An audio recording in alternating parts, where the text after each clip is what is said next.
ഇതാ bail order. അകത്ത് കിടക്കുന്നവരെ ഇറക്കി വിടണം. സാറിനോട് ചോദിച്ചിട്ട് എനിക്ക് എന്തെങ്കിലും ചെയ്യാൻ പറ്റൂ. ഞാൻ ഫോൺ ചെയ്യട്ടെ.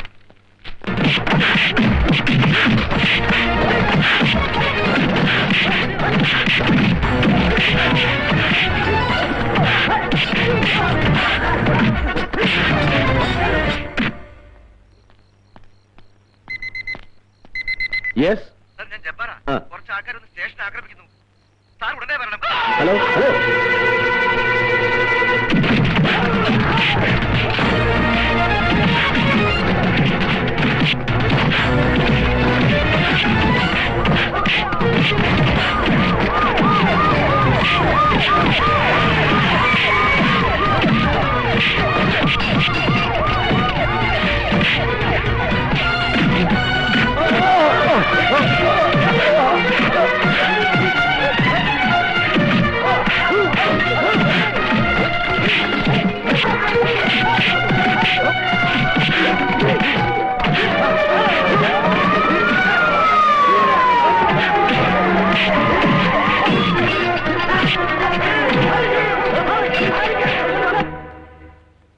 ഹലോ,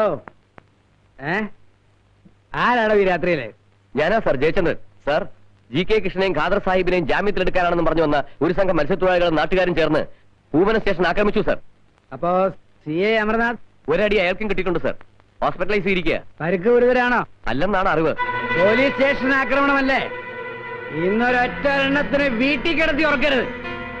പൂമനം കടപ്പുറത്തുള്ള എല്ലാ കുടിലുകളിലും ഈ രാത്രി തന്നെ കയറി ഇറങ്ങി നിരങ്ങണം.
എന്തിനാ മോളെ പേടിക്കുന്നത്? ഞങ്ങളൊക്കെ ഇല്ല ഇവിടെ.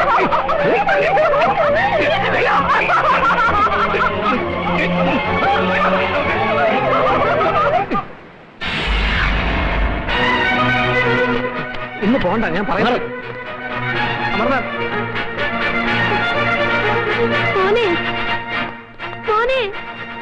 ഞാൻ പറയുന്നത്. പ്രായപൂർത്തിയായ പെൺകുട്ടികൾ ഇനിയുണ്ട് അവിടെ. പോകുന്നത് അങ്ങോട്ടാണോ? പറയണം ഇൻസ്പെക്ടർ. അർദ്ധരാത്രിയിൽ കുറെ പോലീസുകാർക്കൊപ്പം ചെന്ന് ഒരു പാവം പെൺകുട്ടിയെ നശിപ്പിച്ചത് കർമ്മധീരനായ ഈ പോലീസ് ഓഫീസറിന്റെ യോഗ്യത തെളിയിക്കാനായിരുന്നെങ്കിൽ ഇനിയുണ്ട് അവിടെ ചോരി നീരുള്ള പെൺകുട്ടികൾ. ചെന്നിനി യോഗ്യത തെളിയിക്കുക.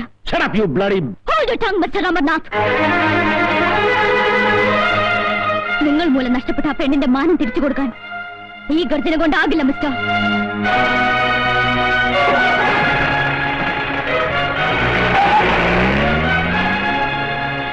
നിങ്ങൾ എന്തറിഞ്ഞിട്ടാ ഇവിടെ കിടന്ന് തുള്ളിയത്? എവിടെയെങ്കിലും കാണാൻ പറ്റുമെന്ന് പറഞ്ഞാൽ അപ്പ കയറെടുത്തോണം. മോളെ, എന്റെ മോന്റെ അറിവോടെ ആയിരുന്നില്ല ഒന്നും. സ്റ്റേഷൻ ആക്രമിക്കാൻ വന്നവരുടെ അടിയേറ്റ് വീണ എന്റെ മോനെ പോലീസുകാരാ ഇന്നലെ രാത്രി ഇവിടെ എത്തിച്ചത്. ഇന്ന് രാവിലെ കാര്യങ്ങളൊക്കെ അവൻ അറിയുന്നത്. തിരിച്ചറിയാൻ പറ്റാത്ത പണി പോലീസുകാരെ കൊണ്ട് ചെയ്യരുത്. നിരപരാധികളുടെ കൂമ്പിടിച്ച് കലക്കാനായിരുന്നെങ്കിൽ കയ്യിലുമുണ്ടും തലയിൽ വട്ടക്കെട്ടുമുള്ള കുറെ തെമ്മാടികൾ വിട്ടാൽ മതിയായിരുന്നു. കാക്കിയിട്ട് കഴിഞ്ഞാൽ കൊള്ളയും കൊലയും ബലാത്സംഗവും ചെയ്യാനുള്ള ലൈസൻസ് ആയി നാട്ടുകാരെ കൊണ്ട് പറയിപ്പിക്കരുത്. You shut up. ഒരു പോലീസ് സ്റ്റേഷൻ ആക്രമിച്ച് താൻ ഉൾപ്പെടെയുള്ള കുറെ പോലീസുകാരെ നിർദ്ദേശം മർദ്ദിച്ച. ആരെ മർദ്ദിച്ചു? ആ പാവ സ്ത്രീകളോ? ചകിരി പിരിച്ചും മത്സ്യം പിടിച്ചും സ്വന്തം മക്കളെ പോറ്റുന്ന ആ പാവ മനുഷ്യരോ? ഒരു കൂട്ടം തെമ്മാടികളുടെ കൂലിത്തല്ലുകാരാകരുതായിരുന്നു പോലീസുകാര്. ഇതിന്റെ പേരാണ് ഗുണ്ടായിസം, പോലീസിന്റെ ഗുണ്ടായിസം. ഇതിനൊക്കെ വഴിവെച്ച താനെടുത്തന. രണ്ടും മതനേതാക്കളെയാണ് തന്നെ ഇഷ്ടപ്രകാരം മർദ്ദിച്ചകത്തിട്ടിരിക്കുന്നത്. ഇതിന്റെയൊക്കെ ഭവിഷ്യത്ത് എന്താണെന്ന് എനിക്കറിയോ? എന്നിട്ടിപ്പോ അക്രമം കാണിച്ച തെമ്മാടികളെ പിടിക്കാൻ പോലീസ് അല്പം ബലം പ്രയോഗിച്ചെന്ന് കരുതി. പോലീസ് ബലം പ്രയോഗിക്കേണ്ടത് 19 വയസ്സുള്ള പെൺപിള്ളേരുടെ നെഞ്ചത്തോട്ടല്ല, നടപടിയെടുക്കേണ്ടത് തന്റെ പേരിലാണ്. അച്ചടക്ക ലംഘനത്തിന്, അധികാര ദുർവിനിയോഗത്തിന്. ഇന്നലെ രാവിലെ അറസ്റ്റ് ചെയ്ത 2 പേരെ ഇന്ന് നേരമായിട്ട് താൻ കോടതിയിൽ ഹാജരാക്കിയില്ലല്ലോ. എന്താണോ നോക്കുന്നത്? ഇറങ്ങി പോണോ? പോണില്ല, ഞാൻ ഇവിടെ തന്നെ ഇരിക്കാൻ പോവാ. ഇനി പറ, ഈ യൂണിഫോമിൽ തുടരാൻ ഞാൻ ആർക്കൊക്കെയാ പെണ്ണുകൂട്ടി കൊടുക്കേണ്ടത്? ആർക്കൊക്കെയാ വിടുവേല ചെയ്യേണ്ടത്? സാറ് പറ, ഞാൻ ചെയ്യാം. താനെന്താ പരിഹസിക്കണോ? അയ്യോ, IPS റാങ്കുള്ള സാറിനെ പോലെയുള്ള ഒരാളെ ഞാൻ എങ്ങനെയാ സാറേ പരിഹസിക്കുന്നത്? പിന്നെ സത്യം പറയാമല്ലോ, എന്റെ പറമ്പിൽ പൊഴിഞ്ഞു വീഴുന്ന നാളികേരത്തിന്റെ തൊണ്ട് വിറ്റാൽ കിട്ടുന്ന പണം മതി എനിക്കും എന്റെ അമ്മയ്ക്കും 3 നേരം പാൽപ്പായസം കുടിച്ച് ജീവിക്കാൻ. അതുകൊണ്ട് വരട്ടരുത്. വല്ലവരുടെ കയ്യിൽ നിന്നും വല്ലതും വാങ്ങിച്ചിട്ടുണ്ടെങ്കിൽ സാർ അതങ്ങ് തിരിച്ചു കൊടുത്തേര്. സാറിന് ആവശ്യമുള്ളത് എന്നോട് പറ, ഞാൻ തരാം. പറഞ്ഞു തീർന്നിട്ടില്ല. എന്നേക്കാൾ അധികാരമുള്ള സാറിന്റെ റാങ്കും നക്ഷത്രങ്ങളും വെച്ച് അന്വേഷണത്തിന് തടസ്സം നിൽക്കാനോ എന്നെ സ്ഥലം മാറ്റാനോ ആണ് ഭാവമെങ്കിൽ ആ മുട്ട് ഞാൻ തന്നെ ഓടിക്കും. അതെ, ഈ യൂണിഫോം അഴിച്ചു വെച്ചൊരു ലുങ്കി മടക്കി കുത്തിയാലുണ്ടല്ലോ, ഞാൻ തനിച്ചെറ്റയാ തറ. സാല്യൂട്ട് ചെയ്യുന്ന സുഖമായിരിക്കില്ല. ദാ ഇതുകൊണ്ടൊന്ന് കവളത്ത് കിട്ടിയ നല്ല ബെസ്റ്റ് ഇടി ഞാനിരിക്കും, ഒരു ദാക്ഷിണ്യമില്ലാത്ത ഇടി. അതുകൊണ്ട് ഇതെന്റെ ശരീരത്തൊന്നും പോകാതെ സൂക്ഷിക്കേണ്ട ഉത്തരവാദിത്വം ഇപ്പൊ സാറിന്.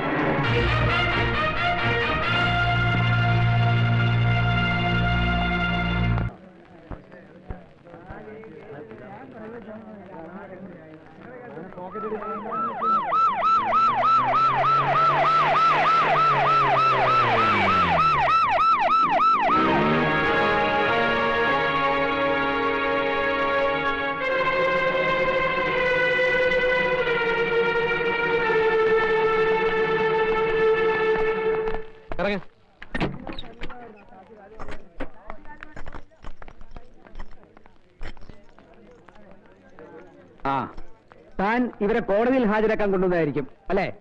ആ FIR അവിടെ.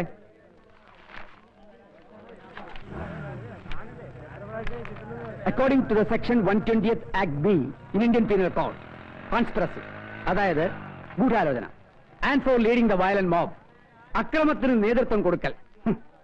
വൈകിപ്പോയ അമൃതാസ്, താൻ ഈ FIR-ൽ പറഞ്ഞിരിക്കുന്ന അതേ കുറ്റങ്ങൾ കോടതിയിൽ ഏറ്റുപറഞ്ഞ് കോടതി ജുഡീഷ്യൽ കസ്റ്റഡിയിൽ വിട്ടിരിക്കുന്ന പ്രതിയായി ഇവനെ താൻ അറിയില്ലേ?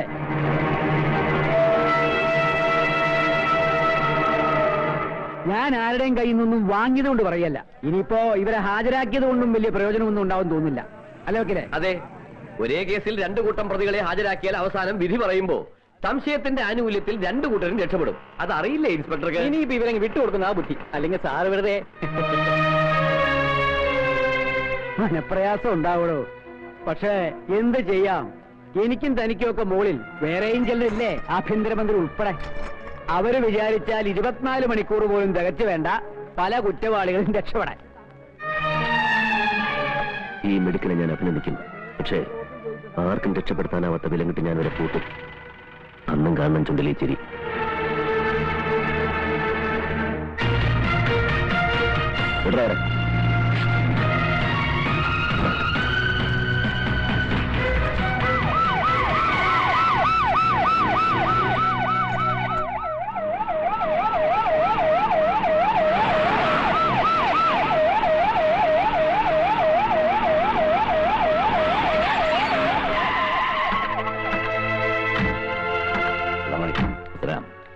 എന്താ എല്ലാരും കൂടി ആ സമയത്ത്? ഇവർക്ക് അങ്ങയോട് എന്തോ പറയാനുണ്ടത്രേ.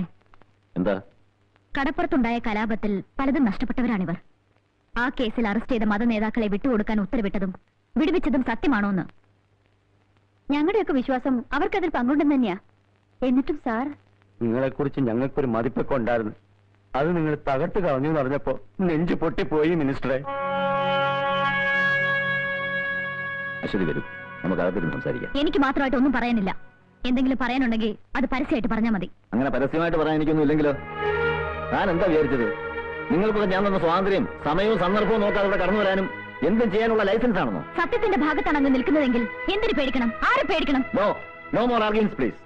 ഒരു പൊതുപ്രവർത്തക എന്നുള്ള അഹങ്കാരവും എന്നിലുള്ള സ്വാധീനവുമാണ് നിങ്ങളെ കൊണ്ട് ഇതൊക്കെ പറയുന്നതെങ്കിൽ ഒരു നിമിഷം കൊണ്ട് ഇല്ലാതാക്കും അത്.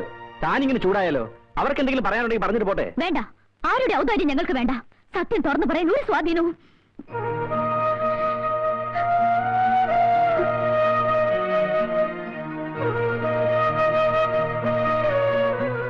ഇതാണ് നിങ്ങളുടെയൊക്കെ രാഷ്ട്രീയവും സത്യസന്ധതയുമെങ്കിൽ എല്ലാം മറന്ന് ഞാൻ ഇവരുടെ കൂടെ നിൽക്കും. പൊതുരംഗത്ത് ഇറങ്ങിയപ്പോൾ അങ്ങ് കൊടുത്ത വാക്ക് പാലിച്ചില്ലെങ്കിലും ഞാൻ കൊടുത്ത ബാക്കി എനിക്ക് പാലിക്കണം.